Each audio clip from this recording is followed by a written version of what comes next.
H.D.S. LLC, written by TheloniousHowe. Scaled claws rapped rhythmically against the wooden table. Late. He was late. Of course he was late. He likely wasn't coming at all. Susanna sighed. She decided that she shouldn't waste the rest of such a fine day sitting at a small table, waiting for a guest that would never arrive. She began to gather her things, resigned to chalk this up as another disaster in the rolling calamity that was her personal life when someone slid into the chair across from her.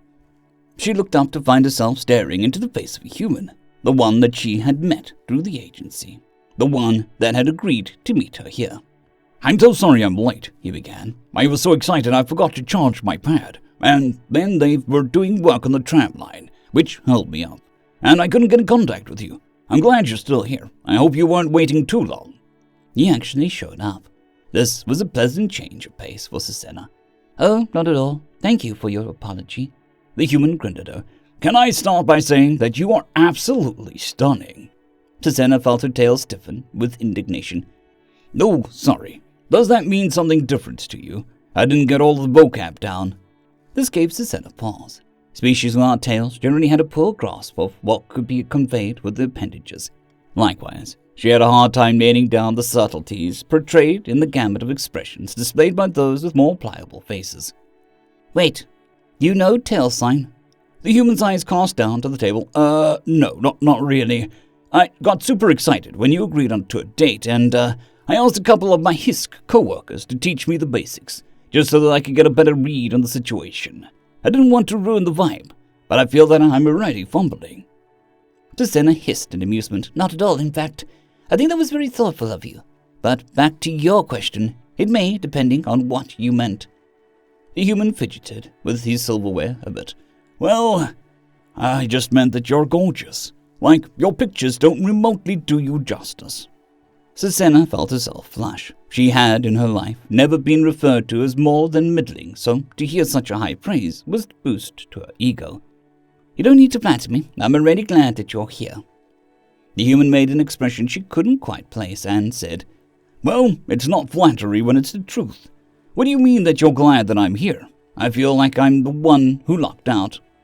"Because of, the human looked confused. This was an expression that she knew well. "No, I don't think I do." "Soft shell," she responded. "It was right there in my profile. I even listed it as an undesirable trait." "Oh, that," the human snorted. "I didn't know what that meant, so I chose to ignore it." Susanna groaned internally. "You thought to ask your HISC co-workers about tail sign, but not about soft shell?" "Nope," he replied. "You phrased it so negatively, I assumed that it would be uncouth to ask others about it. Figured that you could explain it, if you're so inclined. Or we could just carry on ignoring it, if that's the best course of action." Susanna drew in a deep breath. It was uncomfortable, but truth was always preferable to deception and omissions. So she braved ahead. "The genes that I carry mean that my clutches are soft-shelled. My offspring aren't viable. It is considered an unfortunate trait among the HISC. It makes me rather unappealing." The human made a broad gesture towards himself. "I don't know why that would make a difference." "No," she chuffed. "I didn't really think about it. I don't suppose it would. I just, Susanna let the sentence trail off. It was a topic she did not like to discuss. "Hey, you don't have to talk about it if you don't want to," the human said softly. Susanna felt relief at this development. "Thank you. I would rather not. Your profile said that you enjoyed fantasy, yes? Have you read Abrecht of Broken Claws Lamplighter series?" As the afternoon progressed, drinks and conversation flowed quite freely, and for Senna, it felt nice. Even if this particular engagement didn't end up going anywhere, it was a pleasant break of normalcy to her otherwise dismal dating life. That was, until the human suddenly stopped mid-sentence. Susanna briefly panicked. Had she said something stupid? Had she done something dumb? But the human just pointed to the table. I don't know what this one means." For a moment, Susanna was confused by the gesture, and then it dawned on her. Horrified, she slowly bent over to look under the table, only to find her tail wrapped snugly around the poor human's calf. "Oh, I'm sorry. It's just part of the HISC culture," she said. "Oh, I'm sorry. It's just part of HISC culture," she said as she wrangled the treacherous appendage back under control. "When we want to pursue a romantic partner further, we intertwine our tails with another's. If they reciprocate, they begin a devoted courtship. I apologized if that was too forward." The human sat in silence for a moment. seemingly ruminating on the information he had just been given before giving her a little smirk and reaching his hand across the table, interlacing his fingers within her claws. This is the closest I can get. For the first time in her life, Susanna's cold blood ran hot, and she felt herself completely at a loss for words. Fortunately for her, it seemed the human was perfectly content to carry the conversation. Your profile said that you like Tojin Whey, right? There's a cart around the corner that my buddy swears by. You want to grab a bowl? Susanna looked at the human and did her best to smile. I would love that. What a strange coupling, a lone Loredan at the bar said to no one in particular, as he watched a newly acquainted pair saunter out. The barman across him shrugged. We're central enough, and we get plenty of H.D.S's through. Nothing new here. There was a moment of silence between the two as the barman went back to polishing the glass that he had in his hand, and the Loredan received no further clarification from the answer that had just been given. H.D.S.? Human dating services. Loser, lonely, outcast, or eccentric. There's a human waiting to date you. The barman replied, almost melodically, as if reciting 1,000 times half-heard advertisement. Ha! The Loredan scoffed. You expect me to believe that your entire species is willing to life bond with defects and rejects? The barman shrugged again. Not the whole species, no. But there are enough of the adventurous to back up the claim. They match based on hobbies and interests. So even if they're, let's say, incompatible, the relationships usually work out. We humans are a weird bunch. Give us something that someone can find attractive, and we'll figure out how to make it work. Any other considerations be damned. You seem to have an intimate understanding of the human condition for a poorly paid server, the Loredan said. I'm a bartender. It's like 90% of my job. Besides, your take on relationships is very bold considering the absence of lavender feathers in your chest, the barman shot back.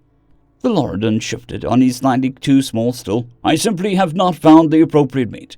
I'm biding my time for the right one to arrive, as you would say. Sure you are, the barman sneered. The Loredan should have eviscerated the bartender for the insult, but the truth was that he really didn't feel like it. He quickly checked down the bar for others of his kind, lest social conventions forced his fist to become instant acquaintances with the barman's face. But seeing his only company was a small urban-furred Hathkin nursing a beverage, the Loredan let out a small sigh of relief. It feels strange to me that there are humans, in droves apparently, that are willing to bond with those that fight the flood of who they are, that eschew everything that makes someone, to not only find companionship amongst these types, but to actively seek it. I do not know if that would be considered admirable or abject lunacy. All right, the barman said, as he placed the glass beneath the counter and threw his towel over his shoulder. I'm going to assume that considering your lack of plumage and the fact that my sternum is still intact, we're drifting away from the realm of hypotheticals here. The Loredan smirked. It seemed a constant throughout the cosmos that those that tended bar also tended the mind, soothsayers and psychiatrists to the last. Let us say, he quickly checked down the bar again, seeing only the same Hathkin as before. There was a Loredan that cared not for martial prowess or strength on the battlefield, one that only wanted to paint pictures of setting suns over placid lakes, or desired to hear the call of the songbirds in tranquil forests. Would you still surmise there would be humans willing to mate with such a specimen? The barman gave a wide smile. The artsy type, huh? Yeah, I'd wager there's a demand for that.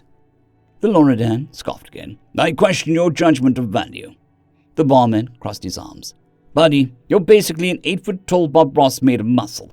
I guarantee that all sorts of humans would be tripping over themselves to nab a date with you. Hell, I'd wager today's tips on it.